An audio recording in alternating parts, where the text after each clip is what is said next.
열왕기상 8장 39절 말씀입니다. 열왕기상 8장 39절 구약성경 527면 말씀입니다. 제가 봉독해 드리도록 하겠습니다. 주는 계신 곳 하늘에서 들으시고 사하시며 각 사람의 마음을 아시오니 그들의 모든 행위대로 행하사 갚으시옵소서. 주만 홀로 사람의 마음을 다 아심이니이다. 아멘. 사랑하는 성도님들, 하나님은 어떤 분이실까요? 우리가 교회에서 하는 이야기, 하는 모든 말이 사실 하나님에 관한 말이지 않습니까?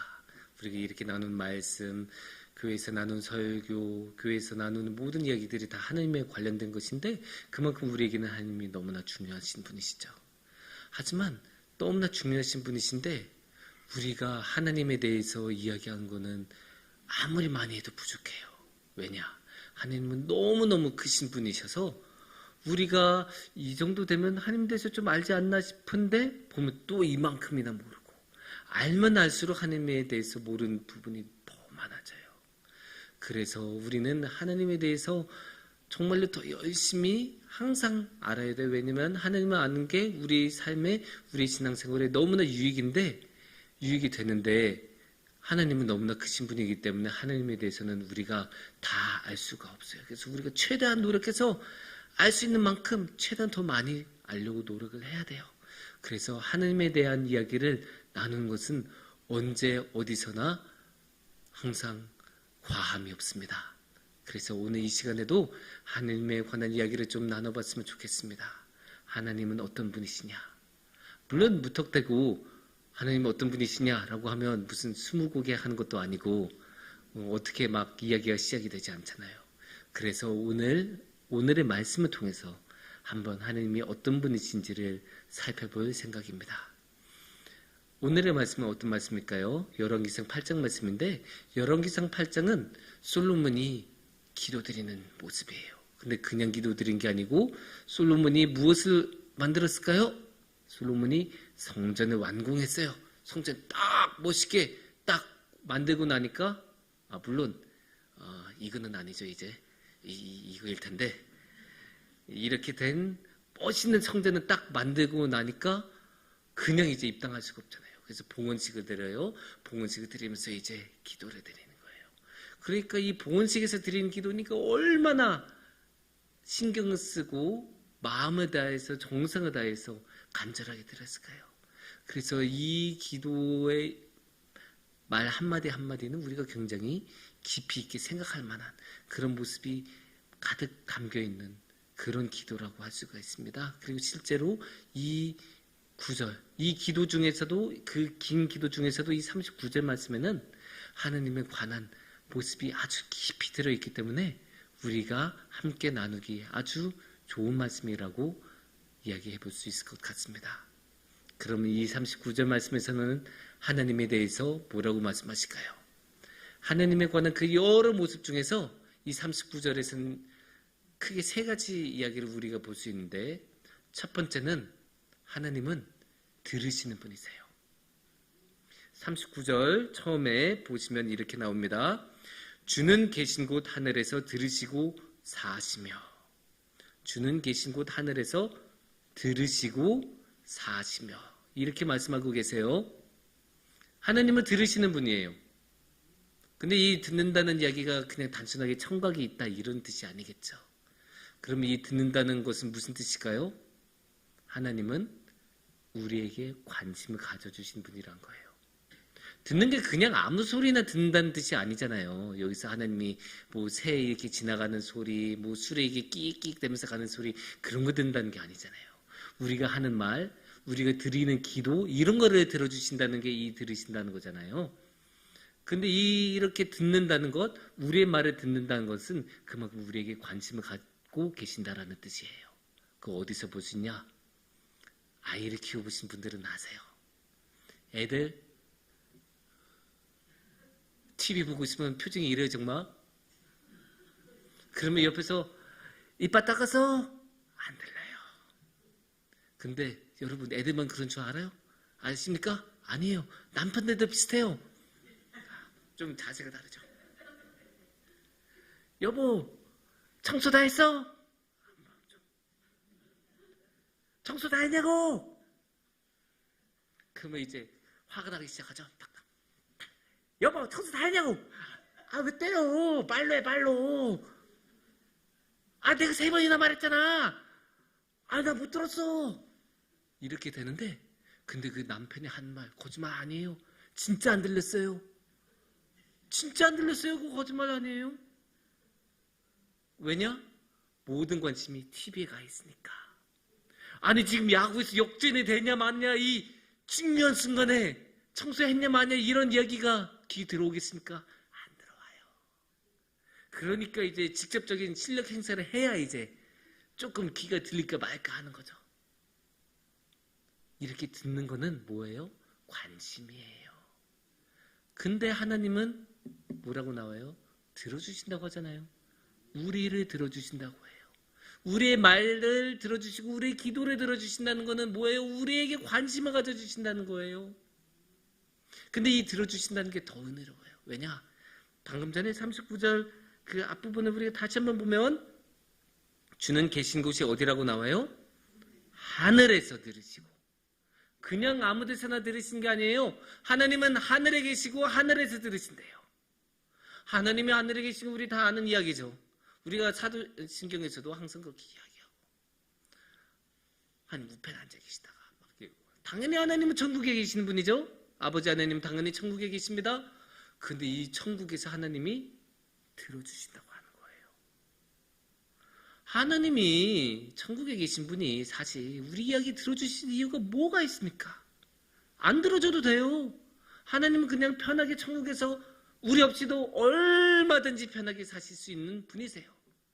그런데도 하나님은 일부러 귀를 기울여 주시고 저 하늘에서 이 땅의 목소리를 듣고 계신 거예요. 얼마나 감사해요. 안 들어주셔도 상관없는데, 안 들린 게 당연한 건데, 하나님은 일부러 하나님의 귀를 크게 여시고 우리의 그 목소리 하나하나, 우리의 신음소리 하나하나, 우리의 기도 하나하나를 다 들어주세요. 왜냐? 하나님은 우리에게 관심이 많으시니까. 그만큼 하나님 우리에게 진심으로 관심을 기울여 주시고, 그렇기 때문에 저 하늘에서도 그냥 홀로 계시지 않으시고 이 땅에 우리의 목소리를 다 들어주십니다. 두 번째 모습, 그게 뭐냐? 하나님은 정의로운 분이세요. 39절의 중반부를 보시면 이렇게 나옵니다. 그들의 모든 행위대로 행하사 갚으시옵소서. 한 만큼 하는 것, 행위대로 갚아주는 것, 이게 기본이에요. 우리 인간 사회에서는 그게 너무나 당연한 거고 그게 기본이에요. 예를 들어 제가 100만 원어치 일을 열심히 했어요.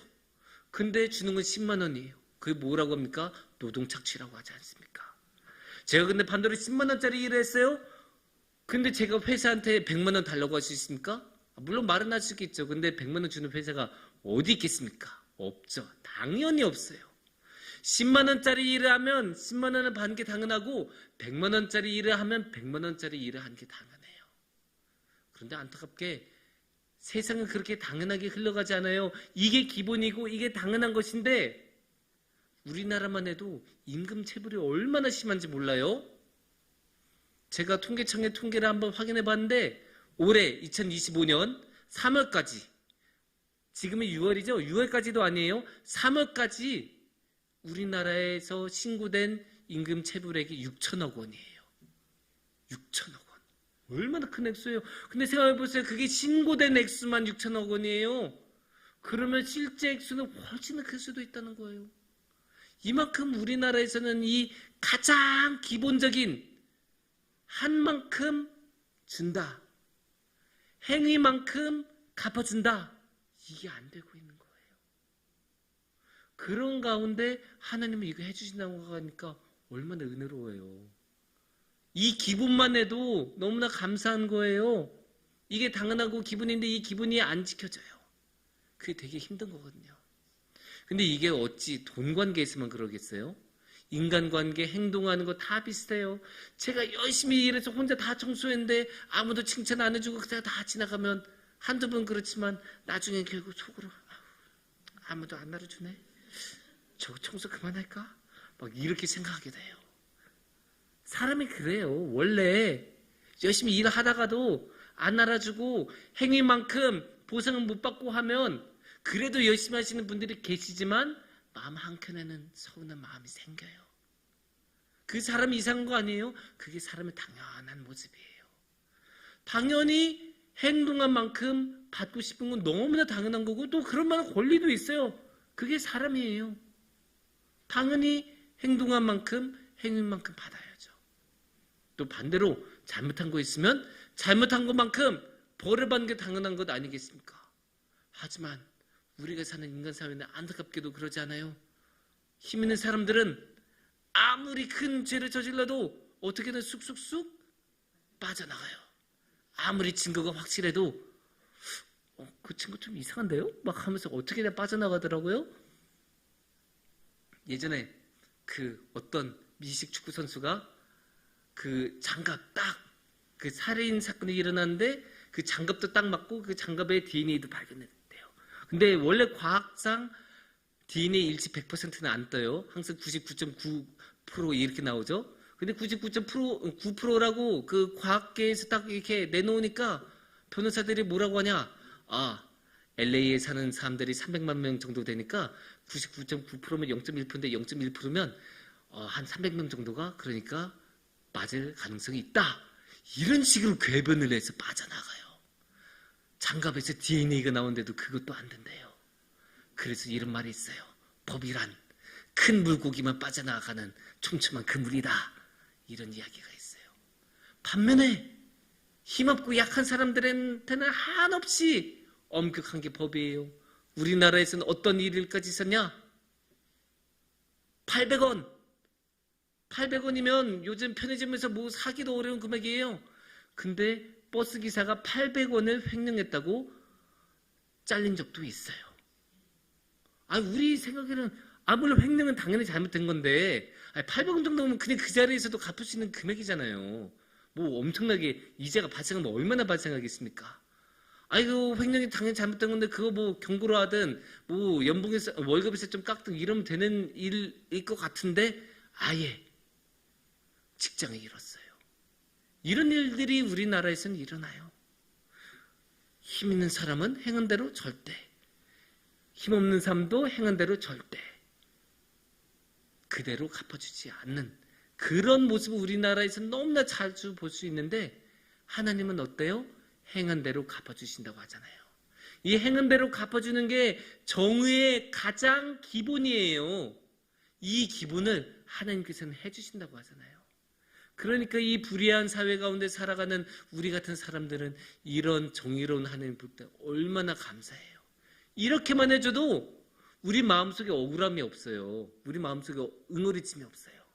우리끼리야 지지고 볶고 싸우고 뭐하고 어쩌고저쩌고 한다고 해도 그래도 하나님께서는 정의롭게 판결을 내주시겠지 이 신뢰가 있잖아요. 그러면 억울함이 없어요. 왜냐? 내가 인간들끼리 사람들끼리 막 싸우고 하면서 무슨 피해를 입고 억울한 일을 당해도 하나님께 가면 되니까 하나님께 가서 정의로운 하나님께 내 사정을 말씀드리면 하나님께서 그 행한 대로 갚아주시니까 그 믿음과 신뢰가 있으니까 억울할 게 없어요. 이렇게 풀리는 거예요. 이게 그 사람 사는 사회에서는 풀릴 수 없는 이 억울함이 행한 대로 갚아주시는 하나님을 통해서는 풀어지는 거예요.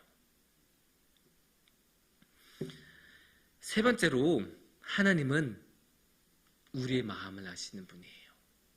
오늘의 말씀 후반절에 보면 이렇게 말씀하십니다. 전반절에도 후반절에도 나오는데 앞에서는 각 사람의 마음을 아시오니 라고 나오고 뒤에는 주만 홀로 사람의 마음을 다 아심이니이다 이렇게 나와요. 저는 이 말씀이 너무 좋더라고요. 특히 이 후반절 너무 좋으니까 제 사심을 담아서 다 함께 한 번 더 읽어보겠습니다. 주만 홀로 사람의 마음을 다 아심이니이다. 이게 어떻게 보면 이런 식으로 해석할 수도 있어요. 10길 사람 물길은 알아도 한 길 사람 속은 모른다고, 이 음흉한 사람의 이 시커먼 마음속을 꿰뚫어보는 하나님의 능력이다라고 해석할 수도 있는데, 또 다른 한편으로는 이 세상에서는 어느 누구도 알아주지 않는 나의 마음을 하나님은 알아주시는구나, 이렇게 해석할 수도 있는 거예요. 이게 엄청난 위로가 돼요. 우리 권사님들도 다 아실 거예요. 우리 장로님들도, 우리 집사님들도 다 아실 거예요. 왜냐? 아무리 집안이 풍족하고 환란이 없고 여러 가지로 상황과 여건이 좋다라고 하더라도 우리 주위 사람들이 내 마음을 몰라주면 그거 일상생활이 결국은 피폐해져요. 내가 아무리 열심히 노력해도 그거 노력 안 알아주고 맨날 불평이 나오고, 막 하루에 15시간씩 열심히 일하고 집에 왔는데 아빠 용돈 줘, 이런 말이나 들으면 그 마음이 좋겠어요? 지금 막 피곤해 막 와서, 근데 아빠 사랑해요 이 한마디도 아니고 용돈 줘, 막 내가 무슨 ATM기인가 막 이런 온갖 잡소리 들으면서 이제 지갑을 꺼내게 되는 거지. 이제 또 이제 이런 이야기 있잖아요. 막 하루 종일 막 애 새 키우고 막 젖병하고 기저귀 갈고, 그리고 이제 막 밤 헤매고 설거지하고, 막 빨래도 막 애 셋이면 빨래가 엄청 나와요. 막 해서 겨우 하는데 갑자기 집에 왔던 남편이 집에만 있었으면서 뭐가 힘들어? 이런 말 하고 이렇게 되잖아요. 그게 뭐예요? 마음을 안 알아주니까. 한 번 정도는 그냥 우리가 이렇게 웃으면서 넘어가요. 근데 그게 쌓이면 서운함이 되고, 그 서운함이 억울함이 되고, 그 억울함이 쌓이면 우리 어르신들 이러잖아요. 답답하다고, 마음이 답답하고, 이렇게 치면서 우세요. 막 그렇게 진짜 억울하고 답답하고 힘들게 되는 거예요. 그리고 그게 언젠가는 빵 하고 터져요. 그러니까 터지면 안 되잖아요. 그러면 어떻게 해야 돼요?